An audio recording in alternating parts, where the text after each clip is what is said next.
स्वामी समर्थ. नमस्कार. स्वामीश्री या यूट्यूब चॅनलवर आपलं हार्दिक स्वागत आहे. भाविक हो, आत्ताच नवरात्र उत्सव होऊन गेलेला आहे आणि या नवरात्र उत्सव कालावधीमध्ये आम्ही श्री स्वामी समर्थ महाराजांना नवदुर्गा या देवीच्या विविध रूपामध्ये दर्शन घडवलेलं होतं.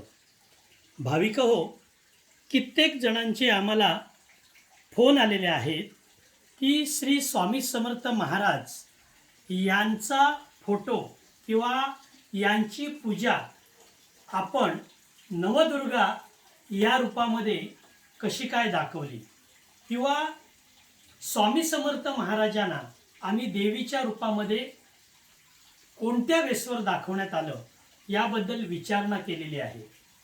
तर भाविको, असाच प्रश्न अनेक जणांच्या मनात असू शकतो. पहिल्यांदा मी ज्यांनी मला हा प्रश्न पाठवलेला आहे त्यांना मी मनपूर्वक धन्यवाद देतो की त्यामुळे हा आजचा व्हिडिओ करण्याचं मला विचार आला आणि या विचाराच्या आधाराने आपल्याप्रमाणे कित्येक जणांना याबद्दल माहिती होऊ शकते. तर आपण पुढे जाऊया. श्री स्वामी समर्थ महाराजांना आपण देवीच्या रूपामध्ये दर्शन का घडवलं आहे? तर मंडळी, श्री स्वामी समर्थ महाराज हे गुरुमाऊली आहेत आणि आपण बऱ्याचदा पाहतो की स्वामी समर्थ महाराजांचं रूप हे उग्र स्वरूपाचं असतं, परंतु स्वामी समर्थ महाराज हे जरी पुल्लिंगी असले तरी त्यांना कित्येकानी गुरुमाऊली म्हणून संबोधलेलं आहे.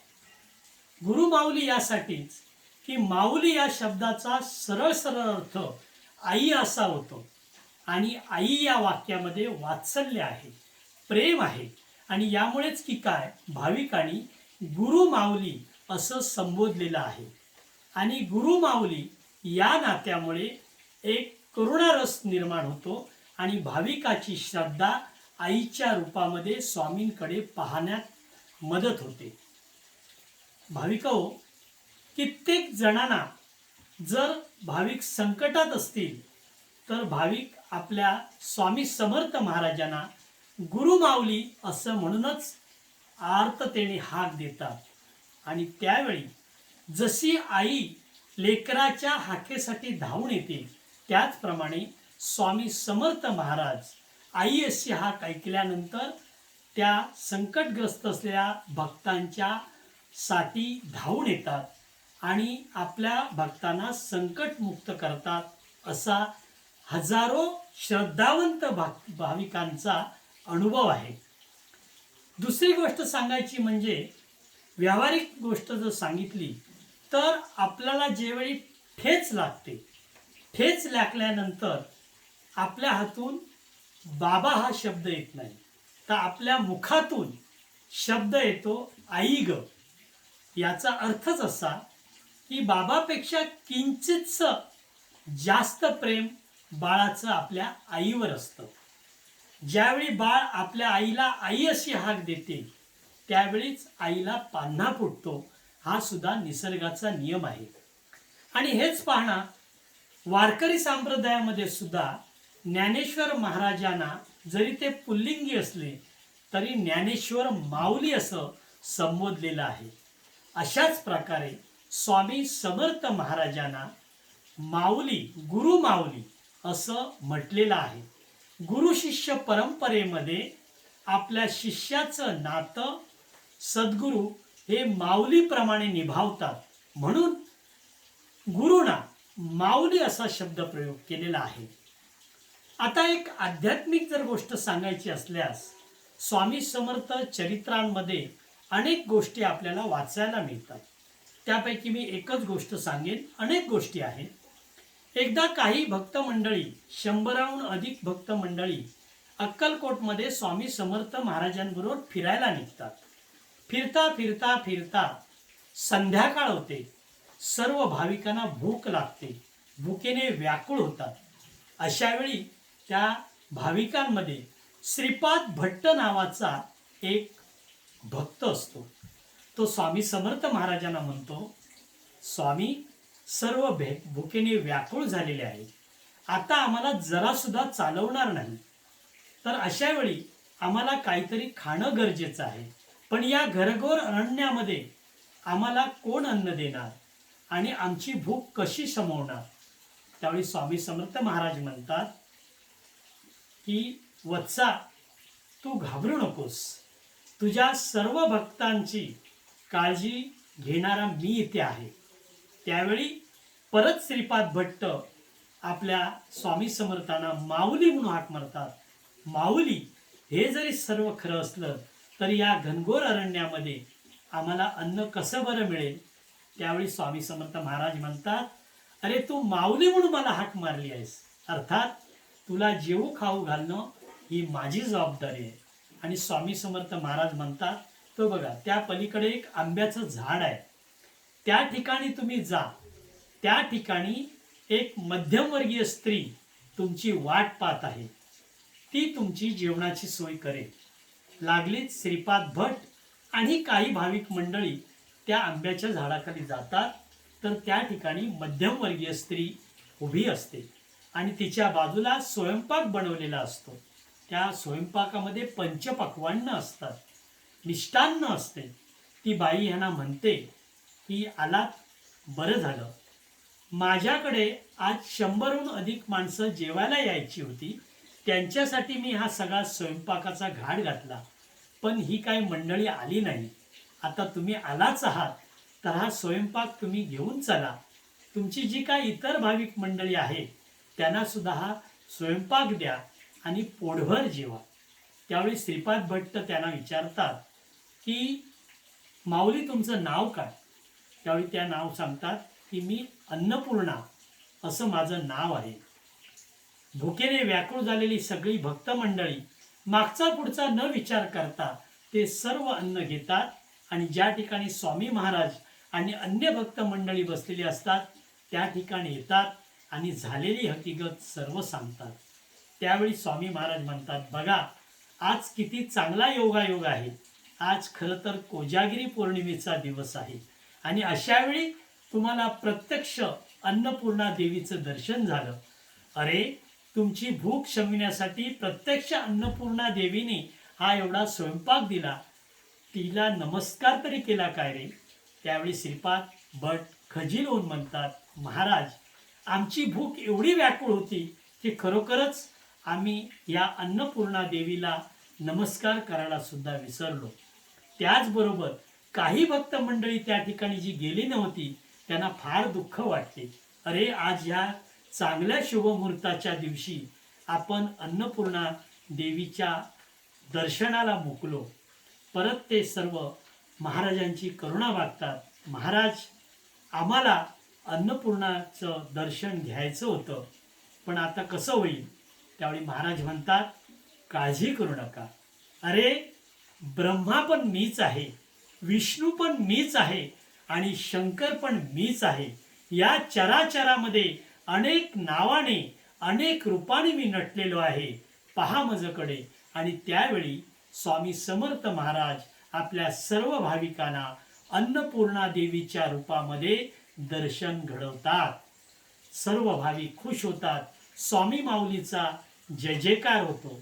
एवढेच नव्हे तर मी वेळेचं बंधन असल्यामुळे एवढंच तुम्हाला सांगेन, जर आपण स्वामी चरित्र वाचलं तर त्यामध्ये आपल्या भाविकांना त्यांची इष्टदेवता, मग तो पांडुरंग असो, विष्णू असो, लक्ष्मी असो, सरस्वती असो, अन्नपूर्णा देवी असो, असे कित्येक देवांच्या रूपामध्ये स्वामी भक्तांना बरं वाटावं, आनंद वाटावा म्हणून प्रत्यक्ष स्वामी समर्थ महाराजांनी त्या त्या रूपामध्ये दर्शन दिल्याच्या घटना किंवा त्या कथा स्वामी चरित्रामध्ये वाचायला मिळतात. आणि हो, आपल्या माहितीसाठी सांगतो, जर आपण अक्कलकोटमध्ये गेलात तर अक्कलकोटमध्ये सुद्धा वटवृक्ष स्थानामध्ये पारायण कक्ष आहे. त्या ठिकाणी सुद्धा स्वामी समर्थ महाराजांची मोठी तस्वीर ही देवी रूपामध्ये कायमस्वरूपी आपल्याला पाहायला मिळते. एवढेच नाही तर स्वामी समर्थ महाराजांचं अनेक देवी रूपांमध्ये सुद्धा आपल्याला तस्विरी पाहायला मिळतात. देवीच्या रूपामध्ये पूजा केलेली पाहायला मिळते.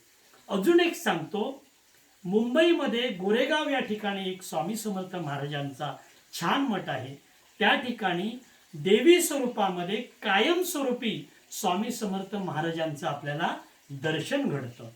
तर मंडळी, अशा प्रकारे स्वामी समर्थ महाराज हे विविध रूपामध्ये नटलेले असल्यामुळे आपण नवरात्राचं निमित्त साधून आज आपण स्वामी समर्थ महाराजांना नवदुर्गेच्या रूपात भाविकांना दर्शन घडवलेलं आहे. आणि म्हणूनच तर स्वामी समर्थ महाराजांना ब्रह्मांड नायक असं संबोधलेलं आहे. मला असं वाटतं की आज मी जेवढी मला माहिती होती त्या माहितीच्या आधारे तुम्हाला स्वामी समर्थ महाराजांना स्त्री रूपामध्ये किंवा देवीच्या रूपामध्ये दर्शन का घडवतात किंवा देवीच्या रूपामध्ये पूजा का बांधतात हे सांगितलेलं आहे.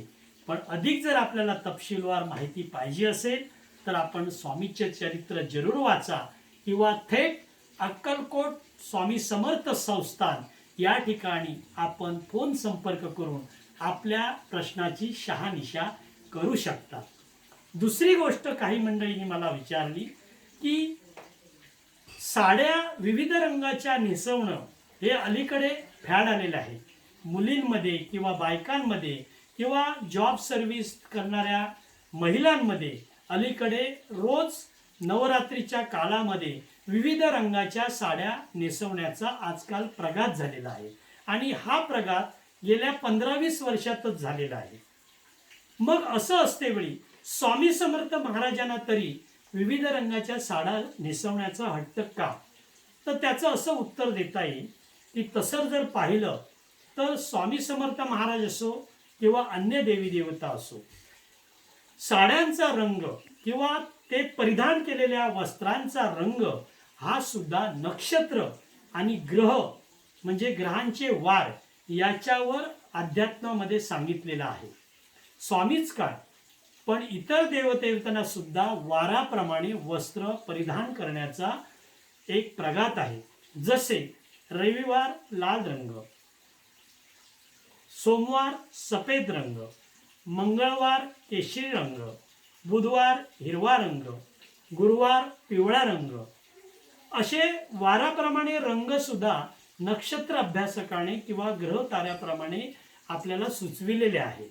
आणि यानुसार आपल्याला इतर ठिकाणी सुद्धा देवदेवतांना त्या प्रकारच्या रंगाचे साड्या किंवा वस्त्र परिधान केलेले आपल्याला पाहायला मिळतात. परंतु आत्ता जे हे फॅड झालेलं आहे हे आत्ताच्या महिला वर्गाने पुढे आणलेलं आहे. माझं असं म्हणणं होतं की नवरात्रामध्ये सर्व महिलांनी तशा प्रकारच्याच रंगाच्या साड्या नेसायला पाहिजे असा हट्ट नको असं मला म्हणायचं होतं. तर ती एक आपण केलेली फॅशन आहे. गोरगरीब महिलांना अशा वेळी खेद निर्माण होऊ शकतो. सर्वांकडेच अशा प्रकारच्या साड्या नसतात. म्हणून मी असं मागे म्हटलेलं होतं की अशा प्रकारचा प्रघात पूर्वंपार नाही तरी महिला वर्गाने हा हट्ट करू नये. मात्र देवदेवतांना ग्रहांच्या वाराप्रमाणे त्या त्या रंगाच्या साड्या किंवा त्या त्या रंगाचे पोशाख नेसवण्याचा प्रघात आहे. तर मंडळी, माझा हा आजचा व्हिडिओ कसा वाटला हे तुम्ही कमेंट्समध्ये जरूर कळवा. आणि मी तुम्हाला आग्रहाची विनंती करेन की जसा हा तुमचा प्रश्न आला असा प्रकारचा प्रश्न अनेक भाविकांचा असू शकतो. आणि हे मी दिलेलं उत्तर जर या उत्तरावर जर आपण समाधानी असाल तर हा व्हिडिओ आपण जास्तीत जास्त लोकांना शेअर करा, लाईक करा, जेणेकरून आपल्याप्रमाणे इतर लोकांचं शंका समाधान होऊ शकतं. श्री स्वामी समर्थ. धन्यवाद.